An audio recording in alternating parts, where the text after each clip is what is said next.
with folks. Not seeing any more folks kind of logging in, so happy to welcome everyone this afternoon. I'm delighted to welcome you to today's presentation of the 2023 report card on child and family poverty in Nova Scotia. This report serves as a stark reminder that families deserve action, not excuses, and our collective fight against poverty. My name's Alex Stratford. I have the privilege of being able to chair the steering committee for the Canadian Centre for Policy Alternatives, and I'm delighted to welcome you to today's presentation. Before we proceed, we'd like to acknowledge that the CCPA-NS office is located in Kjipuktuk in Mi'kma'ki, the unceded, unsurrendered ancestral land of the Mi'kmaq people. We recognize that we are all treaty people with responsibilities to each other and this land. We also acknowledge the communities of African descent that have been here for over 400 years and the 50 African Nova Scotian communities throughout the region today. We are committed to actions that advance truth, reconciliation, justice, and equity. Today, we are privileged to have our two distinguished authors of this report, Dr. Lesley Frank and Dr. Christine Saulnier. Dr. Lesley Frank is a research associate with the Canadian Centre for Policy Alternatives, as well as steering committee member of Campaign 2000 and Tier 2 Canada Research Chair in Food, Health, and Social Justice at Acadia University. With over 2 decades of experience, she's co-authored or single-authored the Child Poverty Report Card for Nova Scotia. Dr. Frank is the director of the Fed Family Lab at Acadia University, where her team researches family poverty, food insecurity, infant feeding, health inequity, and social policy. Prior to her academic career, she spent several years providing prenatal services and family resource support to women living in low-income circumstances in the Annapolis Valley. Also joining us today is Dr. Christine Saulnier, the Nova Scotia Director of the Canadian Centre for Policy Alternatives, a steering committee member of Campaign 2000. She leads the work on living wage calculations for communities in Atlantic Canada, as well as is a leader for what justice looks like in Nova Scotia. We are grateful for the invaluable contributions and insights that the critical issue of on this critical issue of poverty in Nova Scotia. We look forward to hearing about the findings of the 2023 report card. Thanks for joining us today for this important conversation. Let's keep in mind that we need to work together to ensure that every family has the resources they need to thrive. Happy to turn it over to Lesley now. Thanks, Alec. I'd also like to welcome everyone joining on the call to hear about the report card this year. This report reflects data that is 32 years since the all-party resolution of the House of Commons to end child poverty by the year 2000. Despite an extra 21 years to reach that goal, we have failed. There are 35,350 children in Nova Scotia in low-income circumstances in 2021. That's 1 in 5 children aged 0 to 17 years of age, or 20.5% of children. The year 2021 showed the highest single-year increase in child poverty since the year 1989. So we saw in this 1 year an 11.4% increase. I'm going to give a brief overview of the nuances of the most recent statistics and trends over time, how Nova Scotia compares to poverty reduction nationally, and how poverty varies within the province by such things as geography and different population groups. Okay, you can change the slide. It's a bit of a busy graph, and before I actually discuss it, I'm just going to pause to contextualize what we mean by poverty. We work with 2 sets of thresholds or yearly sort of income amounts that set lines by which your family income, if you have less than that line, would be classified as low income. And poverty statistics and numbers of people that fall below them are calculated against what we call thresholds. The after-tax census family low-income measure is one such threshold, and it is a threshold that we most use in this report. It sets a line based on the number of people in a family and a calculation that's based on an amount of income that is below 50% of the Canadian median. So it's all incomes below the 25th percentile in Canada. So just to give you a context, a four-person family household income threshold would be $48,797 after tax. So if you have four people in your family and you have less income than that, you would be classified as low income. The other set of thresholds we call the market basket measure. This indicator of low income varies regionally. It's an absolute measure of material deprivation, and it tells us that a household in an after-tax terms, adjusted by family size as well, has insufficient income to purchase a modest basket of goods and services. And to calculate poverty rates using that threshold, survey data must be used to make estimates. And this data excludes people living on reserve. The same four-person family would be considered low income if their income fell below 48,263 with that threshold in Halifax, and it would be 44,538 in rural Nova Scotia. So the Halifax rate pretty much mirrors the LIM after tax threshold. There are, of course, also different data sources that we draw on to calculate poverty statistics. Well, and not really us, Stats Canada, and income, the Canadian Income Survey, census data, tax filer data, and we include all these data sources in the report to some extent, and we note where. The data sources all typically have a 2-year lag as well. We prefer to use tax filer data to report low income status because it includes about 95% of all families or children living in the province. And then using that data allows us to provide small geography data, unlike survey data, and it includes children living on reserve. You can only calculate the LIM after tax with tax filer data. You cannot calculate the market basket measure. So this graph here, what it's showing is the child poverty rate in 2021 compared to 1989. So we had in the last, so I was going to say we're at 20.5%, up from 18.4% in 2022. And Nova Scotia continues to have the 4th highest provincial child poverty rate in Canada and the highest in Atlantic Canada. That's been a persistent ranking. Child poverty has decreased, as you can see, in every province and when compared to 1989 rates. And this is what this graph is showing. Nova Scotia has performed the second worst in reducing child poverty from the 1989 levels. It's been reduced by only 16% since that time, second to Ontario. But Ontario has consistently had lower child poverty rates than Nova Scotia across that time frame. Okay, we'll go to the next slide. This fluctuation in child poverty rate, as you can see from 2020 on this figure, as you can see, the trend mirrors the Canadian trend. However, rates have been consistently higher in Nova Scotia. There has been incremental reductions in child poverty in Canada since the improvements made to the Canada Child Benefit. Nova Scotia has had somewhat of an inconsistent track record in that poverty reduction. You see some fluctuations. And in the most recent years, a widening of a gap between us and the national child poverty rate. And then you can see our big sharp uptake in the most recent year, which follows that sharp decrease we saw in 2020. Next slide. Focusing on provincial rates of child poverty distinguishes variations within the province.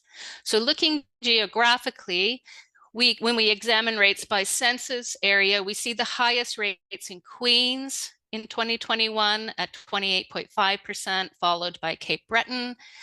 at 27.6%, and Digby and Cumberland and Annapolis County.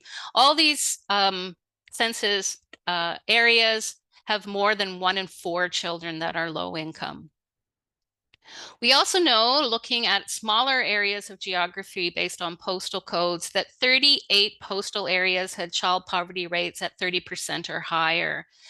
So they range from as low as 4.2 in Upper Tantallon to as high as 60% in a postal area that is part of the Sabaganagadi First Nations, and 60% in Freeport, Nova Scotia. Data by postal geography show higher rates where higher proportions of African Nova Scotians and Aboriginal children live. As you can see, the child poverty rate in North Preston in 2021 was 50.2%, 52.6%, which was an increase of 50.3% just from 2020, where it was 35% that year. There are low income rates of over 50% in postal areas that include reserve communities, and rates vary considerably even within neighborhoods of the HRM, from as low, or it's not low, of 13.7% in Bedford to 37.9% in Spryfield. Next slide. So just looking again at census area, you can see in this table, we report changed from 2020, and Richmond saw the sort of largest increase in child poverty rates. It was a 22.4% jump, followed by Antigonish with an increase of 20.4% since our last report. Shelburne had the slight reduction, as did Digby, but Digby has for many years had higher rates to begin with than other areas, and Antigonish has been typically had lower rates than other census divisions. Next slide. So we have no new race-based data available for 2021. We only have this data on the census year, and we reported this more in depth last year, but just to show that same data again, census data shows higher rates for visible minority children, all grouped together in one big category, immigrant children and children of Aboriginal or Indigenous status. So while child poverty rates in Nova Scotia for all children based on this data source was 17.2% in the year 2020, this is reflecting 2020, comparatively 28.9% of visible minority children were low income. The rate among new immigrant children was 33.1%, so 1 in 3, compared to non-immigrant children. And the rate for on-reserve Indigenous children was 43.5%, and off-reserve 22.4% compared to other children. Next slide. And rates also vary by age. For children under 6 years of age, we have higher poverty rates compared to all children. And this graph shows against the 3 time points from the year the promise was made to the year 2000 to our most recent data in 2021. And you can see that pattern has persisted. 22.7% of children 6 and under are compared to 20.5% of all children, or I guess it's children under 6, so 0 to 5. And we also know, it's not displayed in this graph, that rates are even higher for children aged 0 to 2 years of age. They have a child poverty rate of 24.6%, higher than any other age group. So our youngest children have the highest rates. Next slide. Also not displayed in this table, but we do know that 45% of children living in lone parent families in Nova Scotia are low income. The figure, though, here shows that based on census data, we know that one parent or lone parent families that are mother-led have higher rates of child poverty than father-led families. So it's 37.8% versus 28.7% respectively.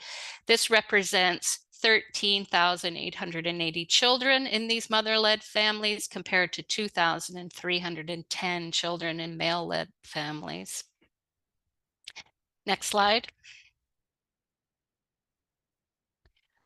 And also a persistent pattern is that Nova Scotia children in larger families also have higher poverty rates. So the rate was 24.6% in families with 3 or more children. That pattern has been the same since I've been reporting, higher in compared to all families, families with 1 child, slightly more, slightly less for some reason, families with 2 children, and then higher, quite a bit higher for more than 2 children. Next slide. And this year we included in the report the newest statistics on childhood food insecurity from the Canadian Income Survey, which now captures food insecurity annually. This figure demonstrates that what we see is this rising rate of food insecurity among Nova Scotian children. In 2021, 31.4% of children lived in food insecure households. This represents 52,000 children. This was the second highest rate in Canada after PEI, which had a rate of 35.1%. Next slide. And housing. We included this data from the census. Housing is considered an unaffordable if an occupant pays 30% or more of their household income on shelter costs. So this data shows us that while homeowners experience high rates of housing affordability, nearly 70% of low-income census families renting in Nova Scotia pay more than 30% of their income on housing costs. 37.6% pay 50% or more. And I will now pass the rest of the presentation over to Dr. Christine Saulnier. Thanks so much, Lesley, and good afternoon, everyone. Thanks so much for joining us today.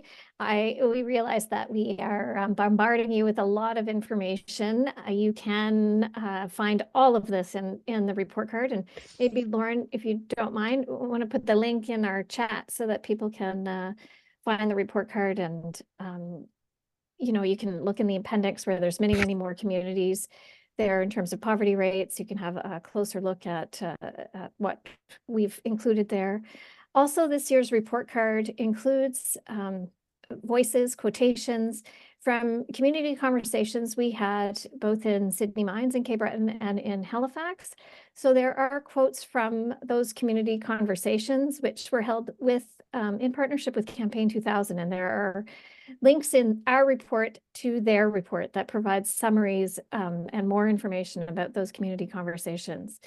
But we felt it really important to include voices. Lesley in particular looks at those numbers and manipulates the Excel spreadsheets and makes the figures. But of course, behind the numbers are real people, and we wanted to bring their voices forward. So I have included some of them in my part of this presentation. And as you'll see in the report, really throughout in the introduction in particular, and in this section, which is really the policy recommendations that we've made in this report. And so I will bring some of those forward. I don't have a lot of time to go into detail. I think some of these, or most of them, are likely self-explanatory, but as somebody who looks very closely at the provincial budget, we know for sure that the provincial government could be acting and actually ending poverty. We've been waiting for a target from the Houston government since they were elected. They promised that this was a priority. They were going to set a target. They were going to reduce child poverty. We set one for them. We know that it's doable. We've set 2026 as a target date. It would be good if we heard from them about what their plan is. We've made recommendations around the Child and Youth Commission, which also has been discussed for a while now with no announcement about it. But we feel it very important in terms of holding the government to account. Should there be a poverty elimination plan for all people living in poverty? But in particular, that there be this voice, that advocacy voice for children and youth in this province. That's not just an individual advocacy piece, but that is about systems and structures and holding government to account for those. Obviously part of, a major part of our recommendations is around income assistance and income supports, but not just. We recognize that providing income, of course, is first and foremost, but not all that is required, with recommendations around fundamentally transforming the child welfare and social assistance system, which I'll talk a little bit more about, and removing barriers and expanding access to universal public services, so healthcare, childcare, public transportation, housing. And then, other recommendations are really about trying to get at some of the root causes of why people are living in poverty in our province. And part of that is absolutely work. It's that our minimum wage is too low. It's that we're not creating quality jobs. People aren't getting enough hours, or they're working only seasonal or part-time, not being provided with enough income, even if they are working full-time, or maybe even working multiple jobs. We have specific recommendations, again, reiterating the importance of the right to housing and the right to food, with an underlying theme here of course, it's about income, but it can't just be. We need to make sure that people get access to non-market housing, nonprofit, cooperative, social housing, and we need to see the investment in there that is to a scale that recognizes what the scope of that problem is. And again, as Lesley has shown, we know that there are disproportionately high poverty rates for Indigenous children in our province and African Nova Scotians. And we've saw higher poverty rates for women, single parent families, which also indicates gender discrimination. So really making some recommendations around that. And in particular around decolonizing our systems and supporting, at the end of the day, First Nations to self-govern. And our final one is really about the role of the federal government. It has a very important role to play. We know what impact the Canada Child Benefit has in particular, but the federal investment in supporting so that there is adequate social assistance is part of what that recommendation is. So I do want to spend a little bit of time looking at and bringing forward some of those voices relaying what we heard. These quotations are actually from our Sydney Mines community conversation. Most of the participants in that community conversation who were sharing their experiences were young mothers. And, what of course will strike you is just how much people want to be able to break that cycle of poverty. One sharing that she's struggling the way she saw her grandparents struggling. One saying, we want to have what we never had. We're breaking so many other cycles with abuse and tension and neglect.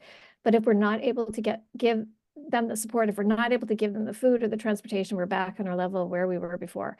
How can we make this better for the next generations? My daughter, I was the same way as a child. It's almost like I'm watching myself through her depression, her anxiety, her cutting of herself, all of it, it's me through and through. How can I stop this? Sharing, bureaucratic quagmires, not being able to access, of course, the income supports that they need, but not just income supports, other forms of supports, while also of course, we're at Community Cares in Cape Breton, which is an incredible community organization in Sydney Mines that has been, for a long time, doing everything that it can to support. And we did hear from participants about how much they feel supported, how much that space means to them, and that they can turn to them when they need all kinds of support. And we know community organizations have been stepping up and filling in gaps in our social safety net. And we definitely heard that in our community conversations as well. What we want to underline really is, the response from government. Unfortunately, so far, what we've heard from government's response to this report card is what we heard last year in the budget, which is something about we are helping, we're doing targeted programs, and your report card doesn't capture those. It's hard for us to interpret exactly what the government's referring to, but we assume they mean the rent supplement, of course, would not be captured here. we could have discussions about how we might interpret what the government's talking about, but the rent supplement is what, about 4,000 maybe rent supplements. We know that well, about 30,000 households are struggling to pay rent, so that's a drop in the bucket.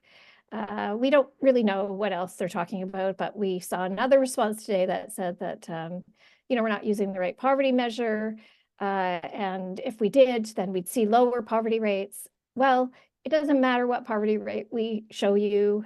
Poverty has gone up, both the market basket measure, which is the measure that our Nova Scotia government says that they are now using, and the measure that we use. But here's the underlying message. Just pick a poverty line. We are not interested in debating them. Our message is that it doesn't matter which line. Lesley presented what those lines are. They're very, very similar.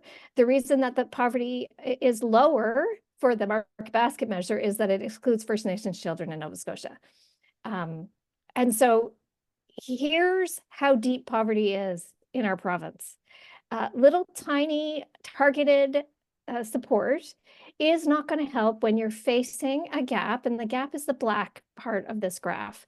A gap, the lowest gap for a couple with one child would be $9,737, up to a high of $13,000. That is deep, deep poverty. This is all low-income families in Nova Scotia, not just those on income assistance. All low-income families are facing very, very deep poverty. This is why our message is, unless there's significant change, we will not see the poverty rate decrease.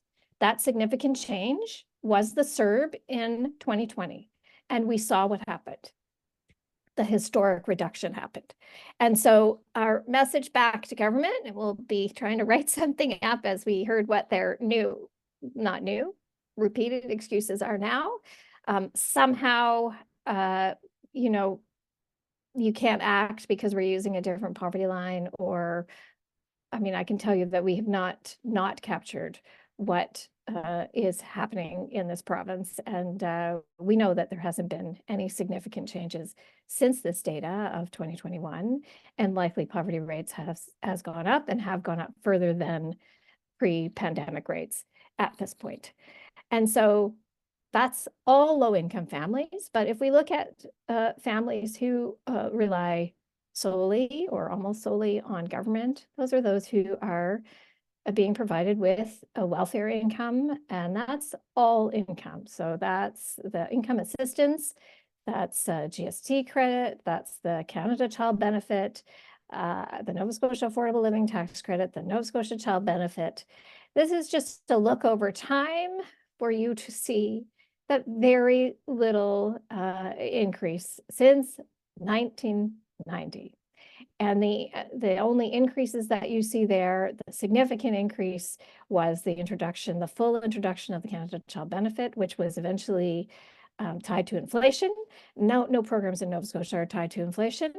And excuse me, and the temporary pandemic benefits would show that increase there. And then, of course, once the temporary benefits were taken out, you see the decrease, because there's nothing that was introduced to replace those temporary benefits. It simply was reduced. So very, very little change when adjusted for inflation, because of course inflation has been eroding.